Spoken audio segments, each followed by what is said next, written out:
Alright, so this video is basically going to be a response to slash spin-off of XandyPants' recent Parley video.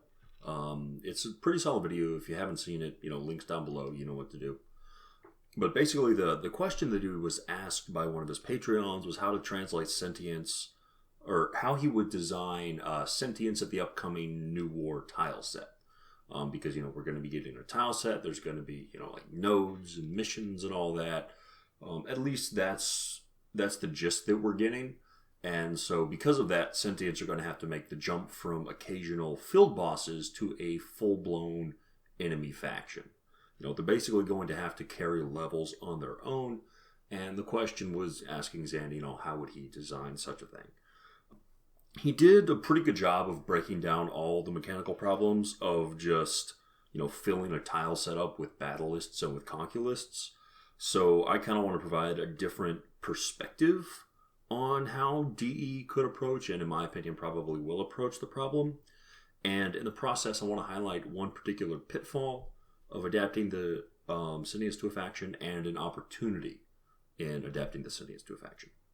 So Xandy's actual video is mostly a long string of arguments on why, again, like I said, filling nodes with battlelist and conquilist is a bad idea. His primary argument is that since Warframe is balanced around weapon status effects, having a lot of enemies that ignore status effects, like battlelist and conquilist do, is just going to be a giant pain in the ass and not fun at all. He's not wrong, but at the same time, I feel like it's a bit of a straw man argument. Like, I will bet you so much platinum that DE is not dull enough to build a faction where every single enemy on the map ignores status effects. And while the health gating option that Xandy proposed for future field bosses, I believe he mentioned the Wolf of a Saturn 6 could particularly use it.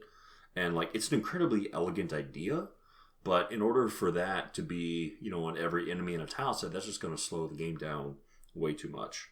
So this kind of segs into the first pitfall that I want to talk about. And that's basically the whole concept of sentient damage resistance. And for the rest of this, I'm mostly just going to call it SDR. And you can't really untangle SDR from the sentience. It's, every single... Actually, I don't know if every sentient unit, I don't know if Vonvalists have it. But it's, it's one of their big staples. As they take damage, they adapt to that damage.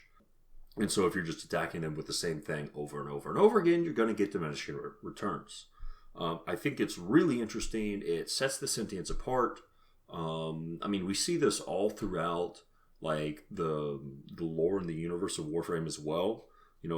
Pretty much anything that is adapted from or adjacent to the sentience has some kind of weird adaptation thing, like the Prophet Taker's shields, or how Dance Macabre, its beams adapt to whatever the enemy is most vulnerable to, that sort of thing. It's something that you basically have to have for sentience, otherwise, it's really not going to be sentience, but it's also going to be kind of a pain in the ass to deal with, or to adapt into a way that is fun. This is touched on Xandy's video, and there aren't really a whole lot of options that we have at the moment that are specifically hard countering to handling sentience. As far as I believe, the only ones that, and by hard counter I don't mean get a damage bonus or a damage reduction against sentience, the passive effects of the various Umbral set mods or the Paracesis. I'm talking about ways that directly counter the sentient damage resistance. And the only ones that do that are the Paracesis. A hit from a Paracesis resets it. It's reset by Excalibur Umbra's Umbral Howl, and basically any damage from a Void energy, which you get from Operator Beams and Amps. So those are the only ways to actually reset sentient damage resistances, or SDRs. I need to start calling them that because I'd save so much time. And honestly, in my opinion, that's not really the worst gameplay loop that we've ever had. Obviously, if we get a few more weapons, the reset SDR. If we get a couple of... I'd really like it if we got a few more Umbral frames, because I think, and this is kind of a side note, but I think the way of using Umbral Howl, because, you know, if you use Umbral Howl, it's it's Radial Howl, my bad. If you use Radial Howl, it's basically the same as using a basic Excalibur's, you know, Radial Blind, except it also, you know, resets the SDR of every sentient that it hits. And I think adding that to other, like, Warframes, you know, just having that be a passive ability of one of their, you know, pre-existing abilities is, you know, just a really neat and elegant idea. You know, like, say if we ever got Umbral Trinity, say every enemy affected by her Trinity's Link, you know, every sentient gets their SDR wiped when they're affected by Link, or Ash's Seeking Shuriken, everyone he hits with a Shuriken gets their SDR reset, you know, like that sort of thing. If we ever get a few more Umbral Frames, but I mean, Umbral Frames are a whole other rant. Like, I swear I'm going to do a rant on those eventually. The good kind of rant, not the bad kind of rant, I swear. But anyway, I think that the foundation for these options are good. They give a good way of countering SDR, but they also, like, come at a cost. I don't think, you know, everything should reset SDR. You know, that would defeat the purpose of it. But I think having options, you know, like having to temporarily switch to Operator or switch weapons or use an ability at a weird time, you know, I think these things to, like, just sort of, like, get you out of your comfort zone a bit, you know, to, you know, if you're, you know, just juggling more balls in the air during the combat. I think that's a good way of keeping the SDR in there and having to counter without it hits the middle ground between making it too hard or too easy to counter. Anyway, there are also a couple soft counters. The first soft counter is basically just having a bunch of damage types in your arsenal. That one, maybe I'm just scarred by the Profit Taker, but to me that's a huge pain in the ass. And the second one is just powering the fuck through it. You know, just having, like, a shit ton of damage. I don't really know if that's a soft counter as much as just, like, overkill. But, I mean, if it gets the job done, it gets the job done, you know.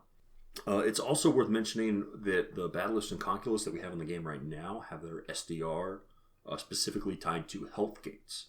Basically what that means is every time a Battlist or Conculus loses 25% of their health, they gain a damage resistance based on whichever damage they took the most of during that 25%.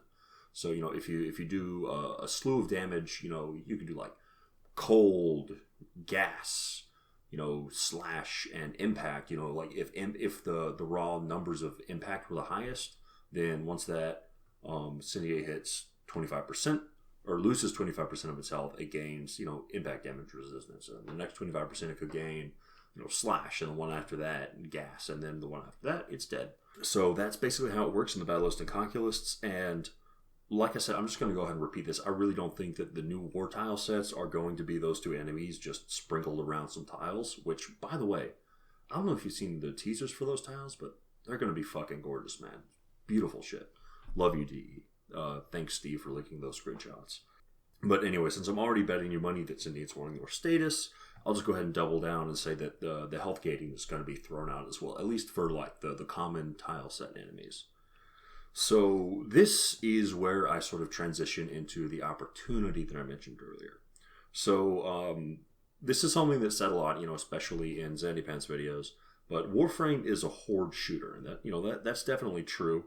You know, the only real common trait that the Grenier, Corpus, and Infested all have is that at any given map there's going to be a shit ton of them that you have to kill. The opportunity that I see here is a great way of distinguishing Sentients from, you know, the typical three factions by having them be a lower population of tougher mobs. And not only would that help sell the threat that the Sentients represent to the Origin system, since, you know, mechanically represented a handful of Sentients is just as big of a threat, you know, it's like a horde of Grenier or whatever, it also helps mix up the style and pace of Warframe.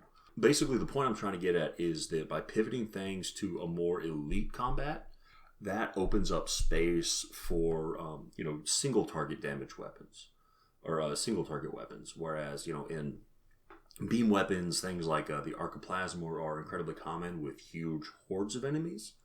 By having, you know, lower populations of tougher enemies, it opens up design space, you know, for weapons that normally wouldn't get a whole lot of use in an infested mission, because, you know, there would just be diminishing returns because you'd be overkilling every single charger. Another idea that would piggyback off of that, but still keep the SDR in is, and I think this might have been signaled by the adaptation mod, but basically instead of using the health gates that determine, what type of damage is resisted, if we, just use an adaptation kind of system, every, basically imagine if every enemy on the Sentient Tileset had adaptation. So, basically every tick of damage would gradually build, the Sentient will gradually build up resistance to that type. Like I said, this would be kind of a risky thing to go down, to be incredibly tricky to balance and, make fun. If DE managed to actually do this properly, it would further empower single target weapons and give them another niche that they normally don't get outside, or that they normally don't get in regular Horde gameplay. Because if you had, if you have a tile set with less enemies, you get marginal benefits from every time, you inflict a tick of damage. Something like the Ignis Wraith, it's still technically going to be viable, but you're going to have to jump through a few more hoops, to constantly be resetting that SDR.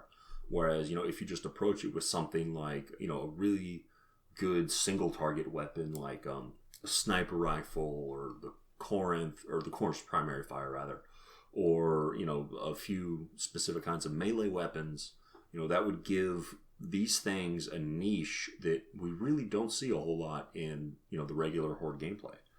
And that's what I mean by this being an opportunity. There's, when DE is, building Sentients, they're so radically, like, from the little that we've seen, they're so radically different from the rest of the Warframe gameplay.